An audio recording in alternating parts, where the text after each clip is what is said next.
ফয়সাল, আপনি জানেন যে দীর্ঘ এক যুগেরও বেশি সময় পরে কিন্তু এই যে সশস্ত্র বাহিনী দিবসের যেই অনুষ্ঠান, সেই অনুষ্ঠানে কিন্তু বিএনপি চেয়ারপারসন বেগম খালেদা জিয়া অংশ নিতে যাচ্ছেন। তিনি আমরা দেখছি একটি গাড়িতে করে তিনি বাসা থেকে বের হচ্ছেন। তার সাথে আপনি জানেন যে এবছর বিএনপির শীর্ষস্থানীয় মোট ২৬ জন নেতাকর্মীদের কিন্তু এই সশস্ত্র বাহিনী দিবসের অনুষ্ঠানে অংশ নেবার জন্য কিন্তু দাওয়াত করা হয়েছে। তার মধ্যে কিন্তু বিএনপি চেয়ারপারসন বেগম খালেদা জিয়া রয়েছেন, তার মধ্যে রয়েছেন বিএনপির ভারপ্রাপ্ত চেয়ারম্যান তারেক রহমান সহ বিএনপির স্থায়ী কমিটির সদস্যরা।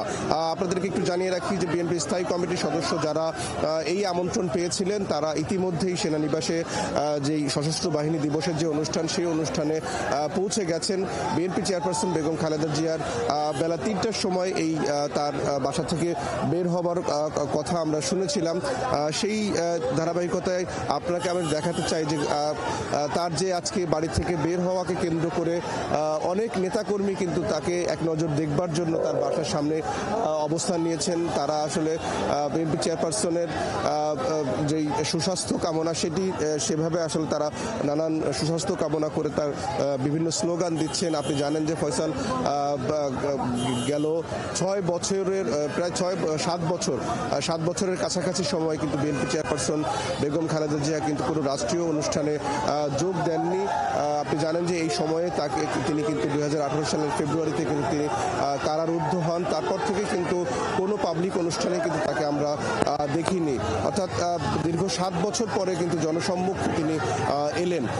এই যে সশস্ত্র বাহিনী দিবস, সেই দিবসকে কেন্দ্র করেই তিনি আজকে কিন্তু এই যে মানুষের সামনে কিন্তু তিনি বের হতে পারলেন। ফয়সাল, আপনাকে একটু জানিয়ে রাখি যে এর আগে বিএনপি চেয়ারপারসন এই সশস্ত্র বাহিনী দিবসের অনুষ্ঠানে অংশ নিয়েছিলেন সর্বশেষ ২০১২ সালে। ১৩ সালের পর থেকে কিন্তু তাকে আর এই সশস্ত্র বাহিনী দিবসের অনুষ্ঠানে আমন্ত্রণ জানানো হয়নি। ওই অর্থে কিন্তু এক যুগেরও বেশি সময় পরে তিনি এই অনুষ্ঠানে অংশ নিতে যাচ্ছেন। আপনাকে আরও একটু জানাতে চাই যে এই যে সশস্ত্র বাহিনী দিবসের এই যে অনুষ্ঠান, তিনি কিন্তু বরাবরই কিন্তু এই অনুষ্ঠানে তিনি অংশ নিয়ে থাকেন এবং দাওয়াত পেয়ে থাকেন। দীর্ঘ যে ১৫ বছর আওয়ামী যে শাসন আমল ছিল, সেই শাসন আমলে রাজনীতির আসলে খারাপ প্র্যাকটিসের কারণে কিন্তু তাকে এই যে সশস্ত্র বাহিনী দিবসের রাষ্ট্রীয় যেই আয়োজন, সেই আয়োজনে আমন্ত্রণ না জানানোকে কিন্তু বিএনপির নেতাকর্মীরা কিন্তু সেভাবেই সেই প্রতিহিংসার যে রাজনীতি, সেই রাজনীতিকে কিন্তু তারা দায়ী করেন। আমরা দেখছি যে বিএনপি চেয়ারপারসন মাত্রই বাসা থেকে বের হলেন, তাকে এবার কিন্তু খুব বড়ভাবেই আসলে আপনাকে জানাই যে তাকে কিন্তু এই সেনানিবাস থেকে কিন্তু বিতাড়িত করা হয়েছিল। তার যে বাসভবন ছিল সেখান থেকে কিন্তু তাকে সরে যেতে হয়েছিল। সেই জায়গা থেকে আজকে বিএনপির যারা আসলে বিএনপির রাজনীতি করেন তাদের জন্য আজকে একটি বিশেষ দিন, কারণ যে সেনানিবাস থেকে তাকে বের করে দেওয়া হয়েছিল, সেই সেনানিবাসেই তিনি আবার সর্বোচ্চ সম্মানের সাথে আমন্ত্রণ পেয়ে সেখানে সেই অনুষ্ঠানে অংশ নিচ্ছেন। এবং আরও একটি জানাই যে কথা দাঁড়িয়ে রেখে যে আজকের তার যে অনুষ্ঠানে অংশ নেবার যেই পরিস্থিতি, একটি ৫ই আগস্টের পরে যে রাজনৈতিক পটভূমি পরিবর্তন হয়েছে, সেই পরিবর্তনের পরে কিন্তু আমরা দেখছি যে আজকের এই অনুষ্ঠানে সেনাবাহিনী একটি বিশেষ প্রোটোকল দিয়ে কিন্তু তাকে সেনানিবাসে নিয়ে যাচ্ছে। সেই জায়গা থেকে বিএনপি নেতাকর্মীরা খুবই উচ্ছ্বসিত এই বিষয়টি নিয়ে। তারা মনে করছেন যে ৫ই আগস্টের পরে ছাত্র জনতার যে অভ্যুত্থান, সেই অভ্যুত্থানের পরে বাংলাদেশের যে রাজনৈতিক পটভূমি পরিবর্তন হয়েছে, সেই পরিবর্তনের মধ্য দিয়ে আগামী বাংলাদেশ নতুনভাবে গড়ে তোলা যাবে এবং প্রতিহিংসার যে রাজনীতি, সেই রাজনীতি থেকে বাংলাদেশের সকল রাজনৈতিক দল বের হয়ে আসবে বলে কিন্তু বিএনপির নেতাকর্মীরা মনে করেন।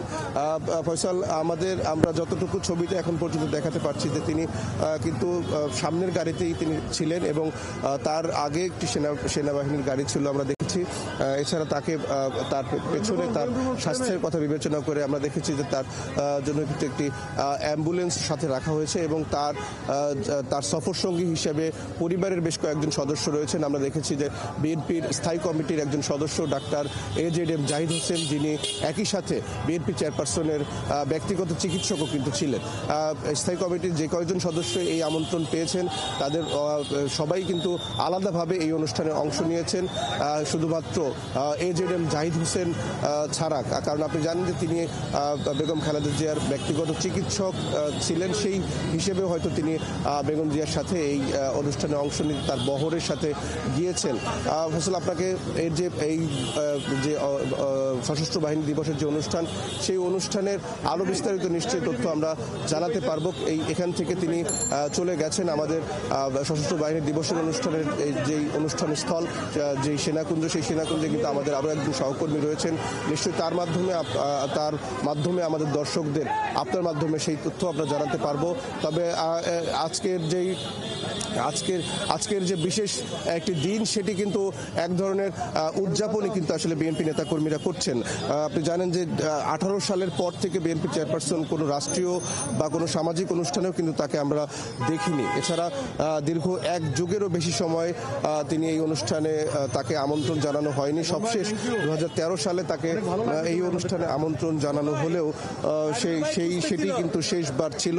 এরপরে বিএনপি নেতাকর্মীরা কিন্তু বরাবরই একই অভিযোগ করেন যে প্রতিহিংসার যে রাজনীতি, সেই রাজনীতির চর্চা করতে গিয়ে আওয়ামী লীগের যেই শাসনামলে বিএনপি চেয়ারপারসন একজন কিন্তু সাবেক রাষ্ট্রপতির স্ত্রী এবং সাবেক 3 বারের প্রধানমন্ত্রী। তারপরেও কিন্তু এই যে প্রতিহিংসার রাজনীতি, সেই রাজনীতির কারণে কিন্তু তিনি দীর্ঘ বছর এরকম একটি